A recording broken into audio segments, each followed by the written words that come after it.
আবারও হাজির হয়ে গেছি তোমাদের সামনে একটা নতুন ভিডিও নিয়ে। হ্যালো এভরিওয়ান, তোমরা সবাই কেমন আছো? আশা করি খুব খুব ভালো আছো। আমিও খুব ভালো আছি। আর তোমাদের সাথে কথা বলতে বলতে কিন্তু আমি রেডিও হয়ে নিলাম। বলো তো আমাকে কেমন দেখাচ্ছে? আর আমার রেডি হওয়া মানে এতটুকুই, তোমরা এতদিনে আশা করি সবাই বুঝে গেছো। এই রেডি হয়ে বেরিয়েও পড়েছি, মামামকে নিয়ে যাচ্ছি। মামামের আজকে টিউশন নেই, ও দিদুনের কাছেই থাকবে।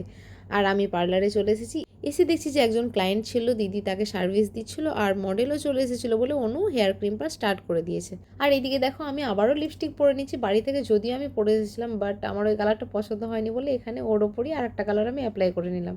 আর এইদিকে মডেল দিদি সবাই মিলে একসাথে ব্যাকগ্রাউন্ড রেডি করছে। আমাদের মডেল দেখেছো কত ভালো, ও কিন্তু আমাদেরকে হেল্প করছে অনেক। এদিকে স্টুডেন্ট আসার সময় হয়ে গেছিলো বলে ওরাও আসতে শুরু করে দিয়েছিল। আর মেকআপ স্টার্ট করার আগে তো একটা বিফোর ভিডিও নিতেই হবে, তো সেটারই শ্যুট চলছিল তখন। আর আজকের মডেল ছিল রায়। ওর সাথে আমার আজকে নেক্সট টাইম কাজ করা, মানে এর আগে আমি একবার ওর সাথে কাজ করেছি, আর আজকে দ্বিতীয়বার। আর এদিকে দেখো এই ওড়নাটা দিয়ে এক্ষুনি মডেল ভিডিও বানাচ্ছিল, ওই ওড়নাটাই আবার আমরা ব্যাকগ্রাউন্ডে টাঙিয়ে দিচ্ছি। বুঝতে পারছো তো ব্যাপারটা? এটাকে বলে জুগাড়। আমরা জুগাড়ের মাস্টার, এইভাবে আমরা ভিডিও শ্যুট করি। তো যাই হোক, এবার তো মোটামুটি সব কমপ্লিট। এবার মেকআপটা স্টার্ট করে দেবো। আর যেই মেকআপ স্টার্ট করতে বসিয়েছি, দেখো আমার হাতে ওয়েব টিস্যুটা আমি ধরেই আছি, আর কারেন্ট চলে গেছে।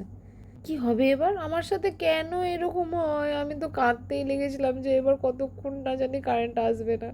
তার মধ্যে আবার সবাই মিলে আমাকে ভয় দেখাচ্ছে, জানো, বলছে যে 2-3 ঘন্টা মনে হয় এবার কারেন্ট আসবে না, কি হবে?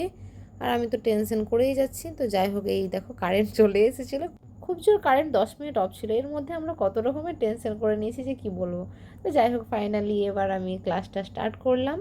আজকের ডেমনস্ট্রেশনটা ছিল ওয়াটারপ্রুফ মেকআপের ওপর। আর লুকটা কি ক্রিয়েট করেছিলাম সেটা ভিডিওটি শেষ পর্যন্ত দেখো, তাহলেই দেখতে পাবে। যেহেতু আজকের মেকআপটা ওয়াটারপ্রুফ ছিল, সেই জন্য আমি ওয়াটার স্প্রে করে ওদেরকে দেখাচ্ছিলাম মেকআপটা সেট করে।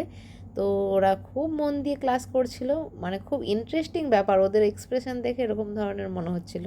আর এরকম হওয়াটাই স্বাভাবিক, যেহেতু ওরা ফার্স্ট টাইম দেখছে। আর এইদিকে দেখো আমার মডেলের জন্য আমি ফুলের অর্ডার করেছিলাম, সেটাও চলে এসেছিলো।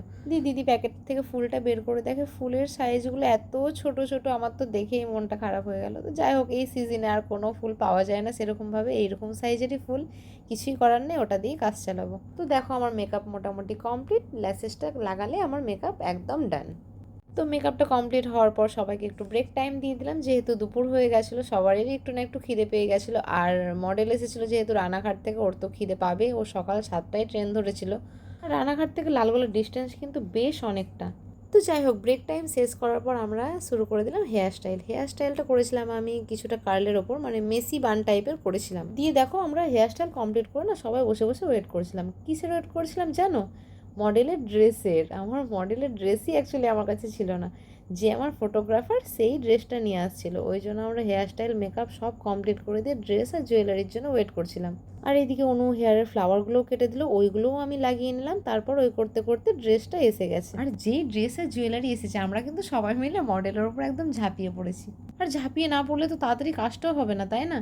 ও যেহেতু অত দূর থেকে এসছে, আমার কিন্তু একটু ট্রেন ধরানো তাড়া আছে, ওই জন্য আমি তাড়াতাড়ি করে কাজটা কমপ্লিট করানোর চেষ্টা করছি। তো যাই হোক, ঝটঝট করে তো ড্রেস জুয়েলারি কমপ্লিট হয়ে গেল।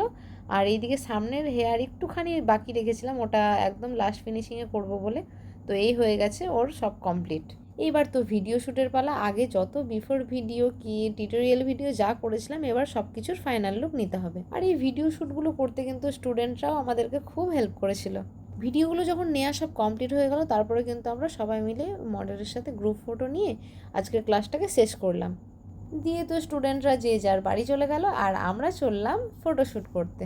তো আমি ফটোশ্যুট করতে যাব বলে কি কি নেওয়ার জন্য বাকি রয়েছিল সেইগুলো আমি বেছে বেছে নিয়ে নিচ্ছিলাম। ও লেহেঙ্গা পরেছিল, যেহেতু ক্যান লাগতো, তো ক্যানটা পরে তো গাড়িতে উঠতে পারবে না, ওই জন্য আমি ওকে পরাইনি। তো সেটা আমি সাথে করে নিয়ে নিয়েছিলাম। তো এই দেখো আমরা বেরিয়ে পড়েছি শ্যুট করতে সবাই মিলে। দিয়ে আজকে আমরা কোথায় ফটোশ্যুট করেছি জানো? রাস্তায়। আসলে আমার পার্কে যাওয়ার একদমই ইচ্ছে ছিল না, খাদুয়া যাওয়ার ইচ্ছে ছিল। রিঙ্কুদাও বলছিল খাদুয়া যাবে, বাট টাইম ছিল না, রায়ের দেরি হয়ে যেত, ওই জন্য আমি রাজি হলাম না। আমি রিঙ্কুদাকে বললাম যে চলো আজকে রাস্তাতেই শ্যুট করে নি। তো রিঙ্কুদাও রাজি হয়ে গেল, তো ফটোশ্যুটটা ওই জন্য রাস্তাতেই হয়ে গেল। ফটোগুলো কিন্তু ভীষণ ভালো এসেছে। রাস্তায় হলো তো কি হলো, আমার এরকম একটা শ্যুটেরও খুব ইচ্ছে ছিল। তো সময়ের অভাবে রাস্তাতেই শ্যুট করে নিলাম, আমার ইচ্ছেটাও পূরণ হলো আর সময়টাও বেঁচে গেল। আর এই যে দর্শক বন্ধুরা, হ্যাঁ তোমাদেরকেই বলছি, তখন থেকে তো দেখেই যাচ্ছ, এই যে যারা ফেসবুক, ইনস্টাগ্রাম, ইউটিউব থেকে দেখছো, তাদেরকেই বলছি, বলো লুকটা কেমন হয়েছে, শুধু দেখলেই হবে? বারবার বলে দিচ্ছি কিন্তু কমেন্ট বক্সে অবশ্যই জানাবে লুকটা কেমন হয়েছে, ঠিক আছে?